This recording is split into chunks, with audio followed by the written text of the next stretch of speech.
Hi guys, welcome back. In this video, we're going to take a look at how to change the window in the SciAps X-200. Now this is a different XRF than the X550, but the windows are actually very similar.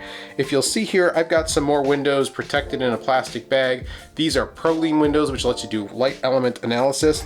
You may also have windows that look like this, which are used for things like lead paint, or also chip window applications. So the bottom here has no window on it.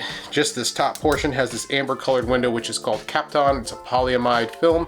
It offers a little bit more protection. You can see it real well there on the back side of the plate, and that this plate is the same. And you may have additional face plates if you use multiple modes with your analyzer. I would use like this is for chip mode over here, but when we want to do light elements, we use these Proline windows, which are pretty delicate and need to be changed. The first thing you're going to need to do is undo these screws in the front. And there's just 4 of them. They're very easy to do. So let's just get that done first things first, right?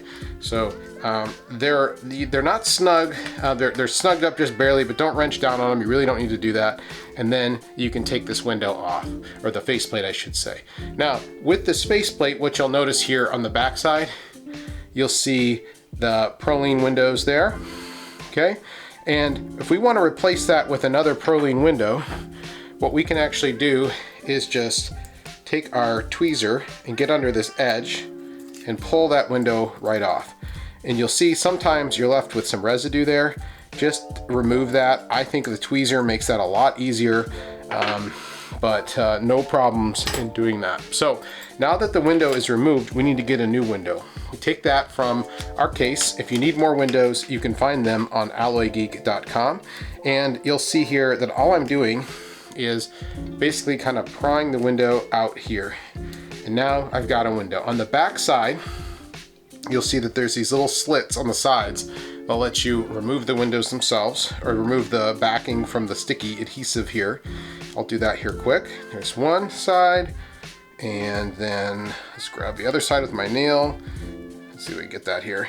Take that off of there, and now we're left with this window, and we need to get that on here really quickly. So let's just align that. See the ovals there?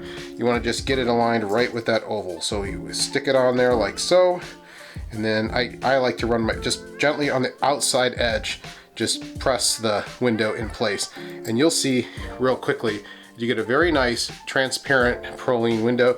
That's how you replace them. Now the front of this analyzer itself without the window on, it's pretty vulnerable. You don't ever want to drop anything down in this hole here.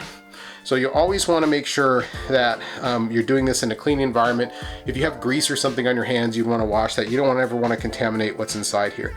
This bottom piece here is just a camera, and then these screws actually it's a very nice design. They stay right in this faceplate here. They don't go anywhere, because some of the other analyzers, in fact most of them, if you drop the screws you lose them. And of course you can find those on alloygeek.com, but don't lose your screws. So now we've got our faceplate here.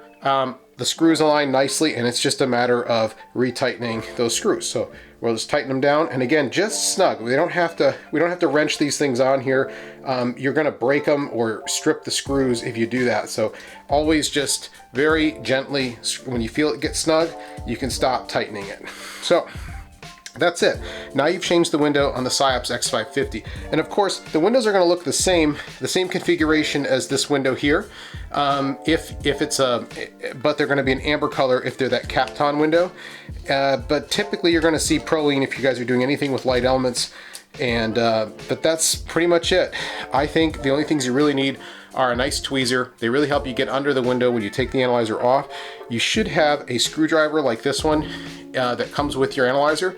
If you've lost this screwdriver or you can't find it, what I would recommend is just make sure you don't use something that's too big. Get something that's appropriately sized so you don't damage these delicate little machine screws that go in front of this unit. Thanks for watching today. If you need more windows, you can find them on alloygeek.com. We'll see you guys next time.